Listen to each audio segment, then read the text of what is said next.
Hello everyone, আসসালামু আলাইকুম। আজকে আমরা এক্সপ্লোর করতে যাচ্ছি চমৎকার একটি চা বাগান এবং তারপর পরই চলে যাব আমরা বিচে। চা বাগানের প্রশান্তি আর বিচের উন্মাদনা সব থাকছে আজকের ভিডিওতে। So let's get started. তো আজকে আমাদের যাত্রা শুরু হচ্ছে ফেনী থেকে। গন্তব্য চট্টগ্রামের বাঁশখালী হয়ে একদম বঙ্গোপসাগরের পাড়ে পার্কি বিচ। সাথে থাকছে সবুজ চা বাগান আর আঁকাবাঁকা পাহাড়ি পথ। চলুন শুরু করা যাক। ফেনী থেকে আমরা পৌঁছেছি এখন চট্টগ্রাম শহরে, যার ভাড়া পড়েছিল 100 টাকা। আমরা এখান থেকে চলে যাব বাঁশখালীর বাসের উদ্দেশ্যে। এখান থেকে আমাদের সিএনজি ভাড়া নিয়েছিল জনপ্রতি 50 টাকা করে। আমরা উঠেছিলাম ভাটিয়ারি থেকে। আমাদের পরের গন্তব্য হচ্ছে চট্টগ্রাম শাহ আমানত সেতু।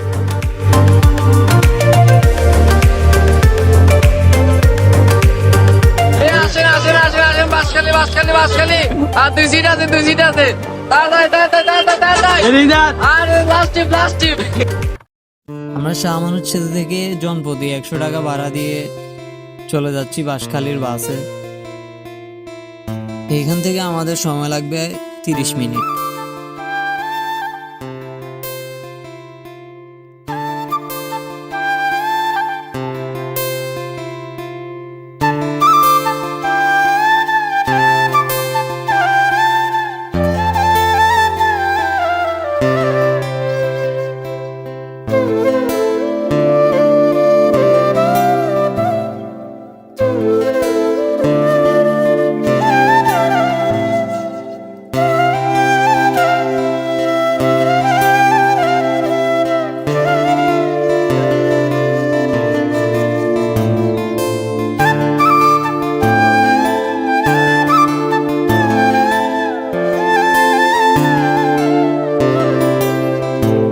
দেখতে দেখতে আমরা নেমে গেলাম বাঁশখালী চাঁদপুর এলাকায়।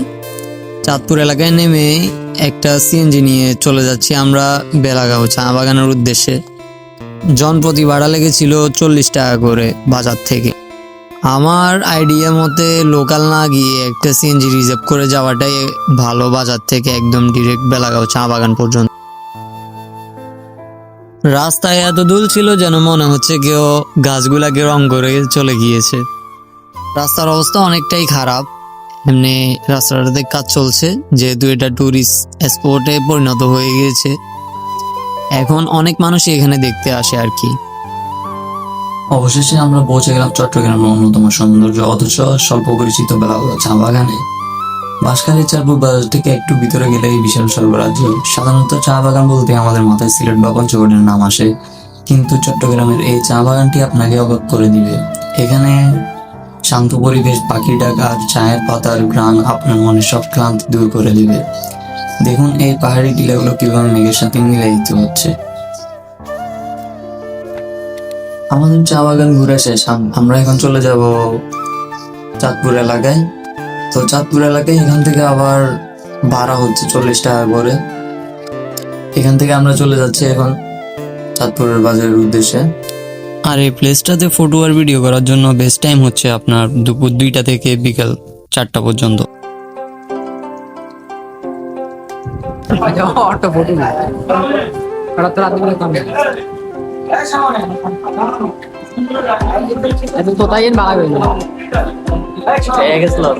লেগ পিস দিছে ওই সিদ্ধ এটা কিন্তু খানা কি মাছ দিয়ে দিল আমার এমবারটা বেশি বলে এটা কি হবে এটা বেশি বলে রইনা আগে একটাতে ষোলো সুন্দর কি দিছে আমরা দুপুরে খেয়েছিলাম ওনাদের 120 টাকার একটা প্যাকেজ, যার ভিতরে ছিল মুরগির লেগ পিস এবং কি আনলিমিটেড ভাত এবং ডাল।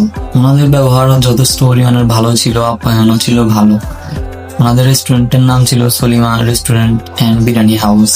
তো যারা অল্প খরচে ভালো খাবার খেতে চান অবশ্যই এখান থেকে খেয়ে নিতে পারেন। আমরা এখান থেকে চলে যাচ্ছি মনসুরিয়া বাজারে, যার ভাড়া নিয়েছিল জনপ্রতি 40 টাকা করে।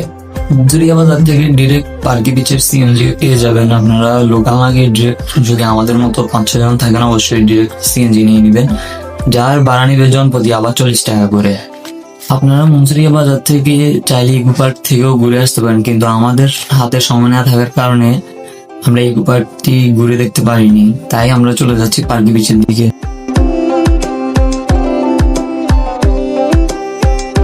ফাইনালি এখন আমরা সাগরের কিনারায়। সারাদিন ঘুরাঘুরির পরে আপনি যখন বিকেল বেলা এখানে আসবেন সব ক্লান্তি দূর হয়ে যাবে। পার্কি বিচের বিশেষত্ব হলো এক পাশে নীল সাগর আর অন্য পাশে তর্ণপল্লী নদীর মোহনায় বড় বড় কন্টেনার শিপ দাঁড়িয়ে থাকা। সাগরের ঢেউয়ের গর্জন আর সূর্যাস্তের এই সোনালী আলো সত্যিই অসাধারণ। আজকের সূর্যাস্তটা আমরা এখানেই দেখবো। একদিনে পাহাড়ের সবুজ আর সমুদ্রের নীল দেখা, এর চেয়ে ভালো আর কি হতে পারে। ফেনী থেকে পার্কি বিচ এই দীর্ঘ কিন্তু আনন্দময় যাত্রা আজ এখানে শেষ করছি। সো ঘোরাঘুরি শেষ করে আপনারা এখান থেকে চলে যাবেন মুন্সিরিয়া বাজার। মুন্সিরিয়া বাজার থেকে ডিরেক্ট চলে আসবেন সামান সেতু থেকে আবার চলে আসবেন ফেনীতে। আমরা হিসাব করে দেখলাম আমাদের ইন টোটালি খরচ হয়েছে 780 টাকা করে, যার ভিতরে ছিল আমাদের সকালের নাস্তা প্লাস আমাদের বাড়ি থেকে মহিপাল পর্যন্ত আসার খরচ। তো এরকম বাজেট ফ্রেন্ডলি ট্যুর দেখতে অবশ্যই আমাদের পাশে থাকুন আর চ্যানেলটিকে সাবস্ক্রাইব করুন। আসসালামু আলাইকুম।